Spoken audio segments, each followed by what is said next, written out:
I think it's about. Okay. Hey guys, how are you? Anthony from We've got Mark here from Integrity Testing. They do testing for not only cannabis, they test just about any product out there. But predominantly what we're doing here today is doing cannabis. So this is Mark with Integrity Testing.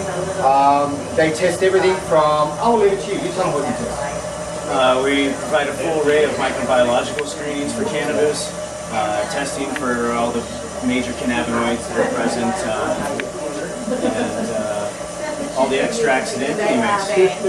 So there we go, and we'll go more into detail about that. First thing, we're going to go through some Harlequin with bud, and none of the leaves have been taken off, so I've just molded everything together as one. Okay? And what we're going to do is we're going to do a thing of fusion. We're not doing a Rick Simpson oil or anything like that, we're doing a fusion. So we're going to infuse tangerine with Rick Simpson. Well, you would call Rick Simpson, but it's actually going to be infused. This is going to be a very dark oil, but I'm just putting the tangerines here to add flavour to it, because you eat this stuff. We'll put it in your toothpaste. So what we're going to do is we're going to start off with this amount of alcohol. It's around about 95%. There is just over, I'd say, 1,500, maybe 1,650, 1,700 mils of 95% alcohol. You can get this either with Everclear, or you can make it. And the Stiltrol, well actually, sorry, the wheat witch will actually make the alcohol as well, from sugar and water with a bit of yeast. So here we go, we're going to pour this in here. This is going to be for the infusion. And while we're waiting for everything else, we're going to fire this up. Put the hat on with the tower attached. Plug it in. Hit the reset switch. Now she's going to go. While it's heating up, I'm going to get everything else ready. So what you can be doing while you're waiting with that is get the extensions.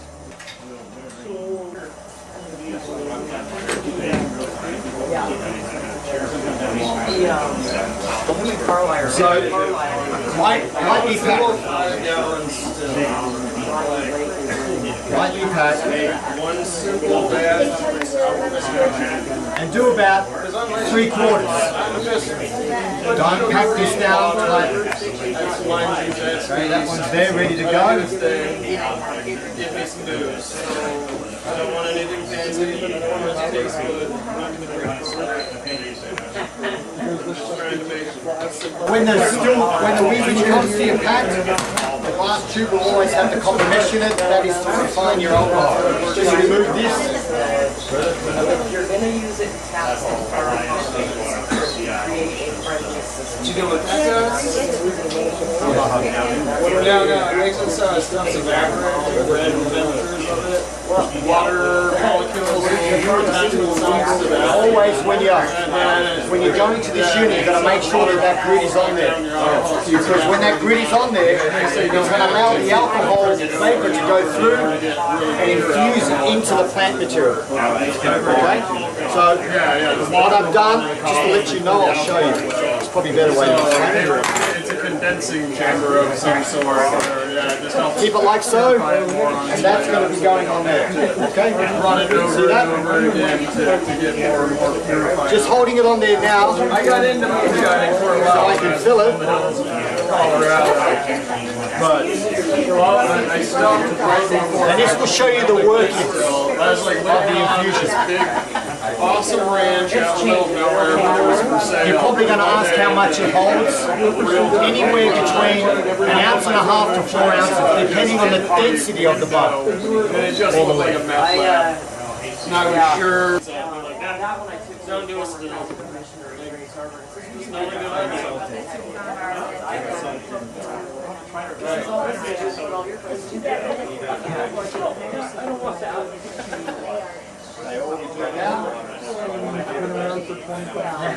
is that how they're different? Yeah. I believe what we're actually going to try to do that's just an essential follow Colorado. Like I said before, finger goes on the filter. Take it off like so. Keeping the black filter there. so nothing's coming out, okay? So don't let go of that. Remove what was on here.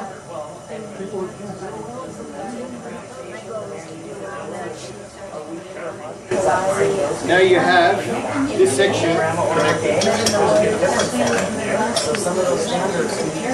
Put on the tri clamp, tighten it up, just finger tight.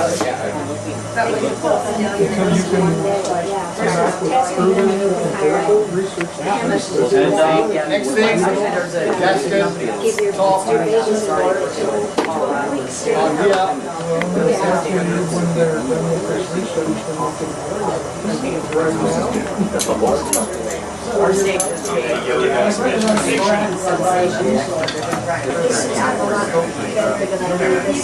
when you're going up this height, it's basically all you got to watch out for. It has to be put on a stable table.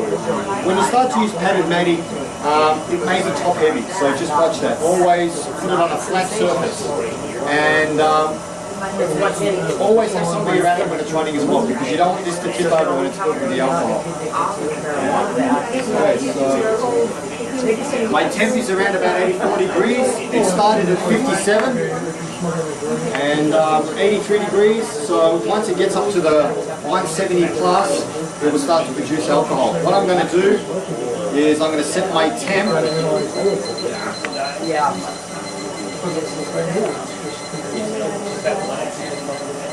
for about 149, 150, so it's going to let me know when the temp gets up to 150, then I know it's going to be about 2 minutes away from production.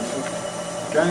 We're just taking a bit of bud here, and we're going to have Mark test this so we know the contents of the bud, and then once we do our infusion, one with tangerine, one without tangerine, and then we're going to just show you the actual test results from this. Okay?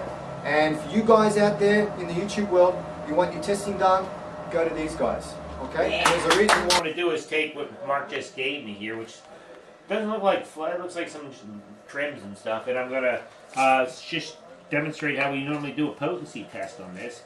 And what I try to do is weigh out about, I don't know, maybe anywhere between 25 and 50 milligrams.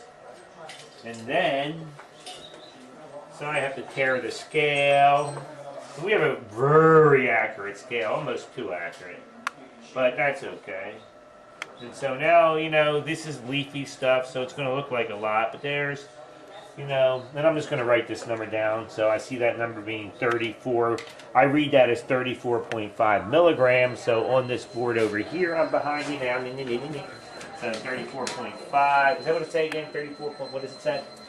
34.5. 34.3. Okay, 3 milligrams. And that's an important number. And I'm going to put that into 15 milliliters of CH3OH. That's a dangerous alcohol.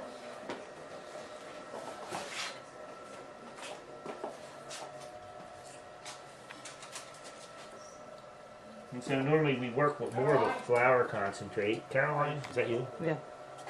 And so you can go over there, I'll come back. And then I'm just going to bring this up there where I have my solid system at. And that will be the next thing I do. What I'm doing is I'm turning the liquid management tap off, so meaning the alcohol, when it comes up here into the dividing tray, coming out here, I'm stopping.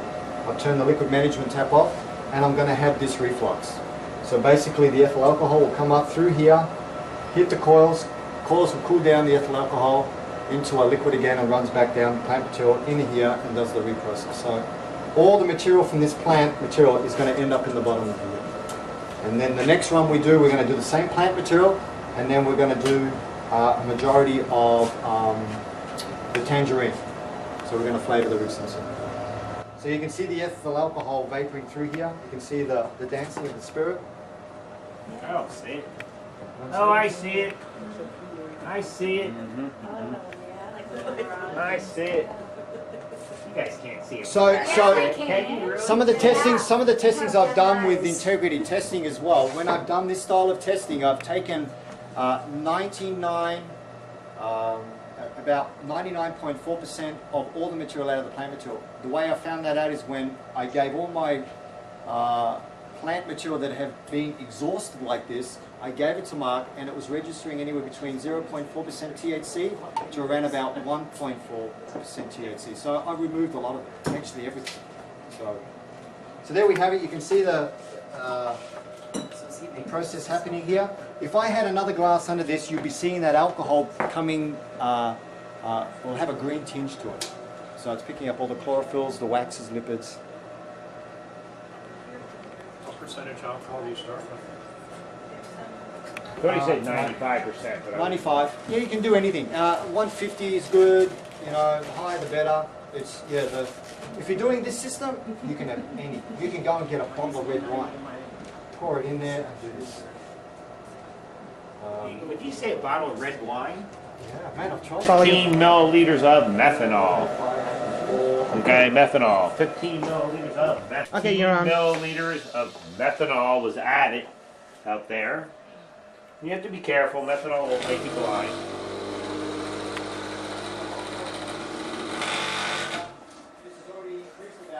And so typically I would let this sit for 3 to 4 hours. Every 15 minutes or so, doing another little shake to it. But these guys are in a hurry, so I won't wait that long. We'll do it a little bit, but... And that's it. Then, after a little bit from now, we'll shoot it into the instrument and see what our sample says. See what we get. In your terms, could you just go over there and Pete will just show you? Well, it's the same thing. He's just heating up his liquid. It's going up a particular way, and it's hitting something cold. And when it hits something cold, it comes back down. But mine is a closed system here, so this cold water, the water coming, it's heating everything up. His system isn't getting circulated. You know, I'm sure he does that other times. You know, where he just lets the water run. But water's expensive in Olympia. You just can't let water run for hours upon hours. Okay. Except where I live, I pay $20 a month for all the water. And he brought up a great point. If you want to save water, if you guys live in Australia and water's really scarce, you can have this with ice and have that water reticulate.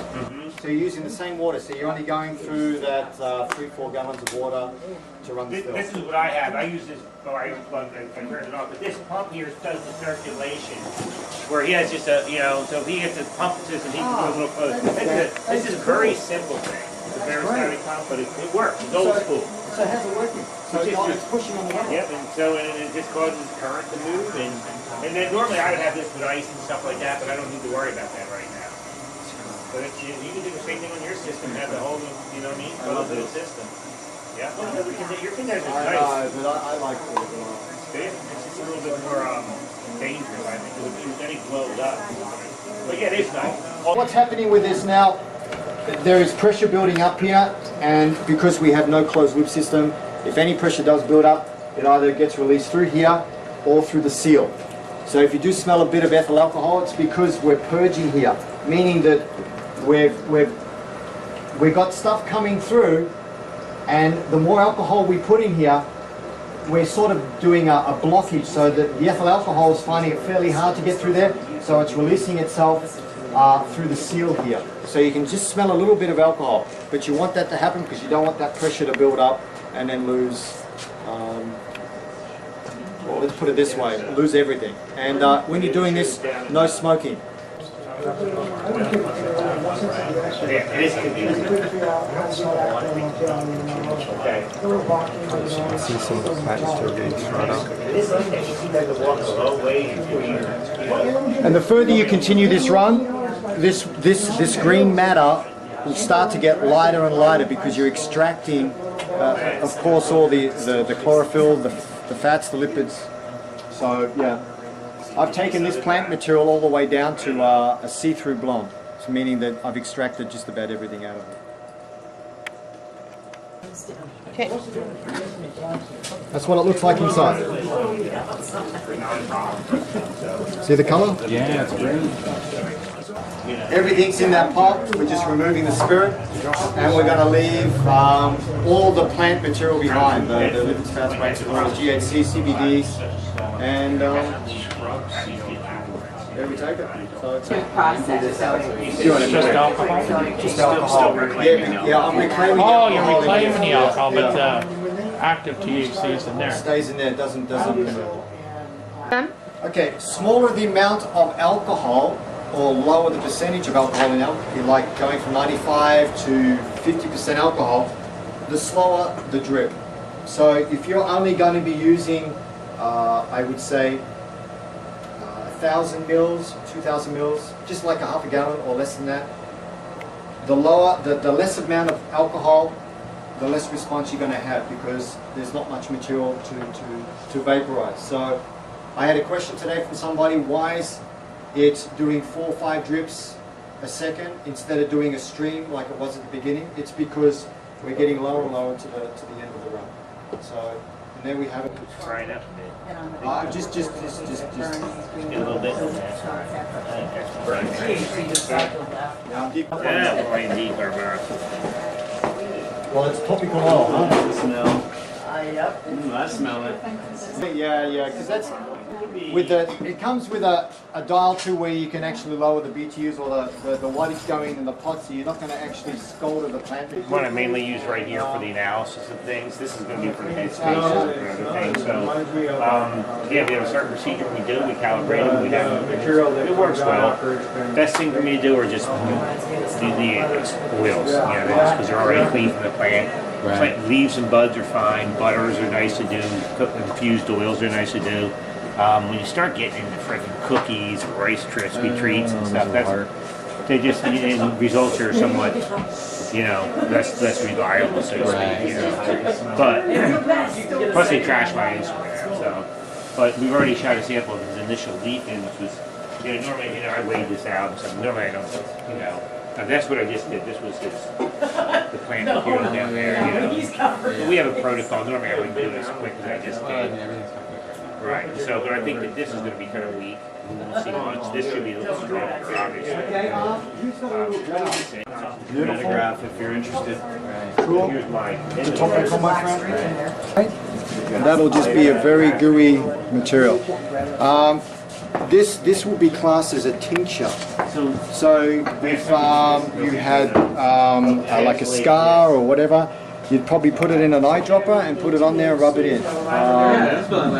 Yeah, basically it's just like a tincture. It's like an infused tincture. But I want it more concentrated. You want it more concentrated? Yeah. All we have to do, if I left that in an environment where the ambient temperature just evaporated the alcohol naturally, that by tomorrow morning, if it was in a warm room, that'll be like a tar. Alright, and now this is all cold, so it's not decarboxylated. That is fully decarboxylated. No, it's not all cold. That gets hot. Oh, that gets hot. Oh yeah, this is more of an infusion with heat, and then you can do the other process. Remember I showed you the shadow, the very clear shadow, or clear. That's done through a cold infusion because we're locking up all the chlorophyll, fats, lipids. We're locking everything up with the cold infusion. See, when you do it with heat, you're actually undoing everything, and that's why you're getting all the plant material. My voice now's gotten hijacked more Just times. taste a little bit of that. It's going to be. Yeah, I don't know where it is. Seriously. Wow. Wow. Well, I do that. Again, guys, when you're doing this, don't waste nothing. The leftover material can be used for animals, cooking, tropical. That's it, make toothpaste. Okay, hey guys, you come here, Pete, because you know more about this than me. Explain to them. Caroline, he's going to explain to you why the difference is why you measure the plant material and then you measure the concentrate. And he's going to show you what has happened here. Okay, so Caroline, the thing that you want to point out is that with the internal standard, okay, you can see that the ratio of the internal standard to the THC peak in the leaf is very different. You have a small THC peak and a decent size surrogate internal standard peak. Now over here, your internal standard is still there, but look how big the concentrate is with the THC. It's huge. Okay, showing that we increased that. Stop that.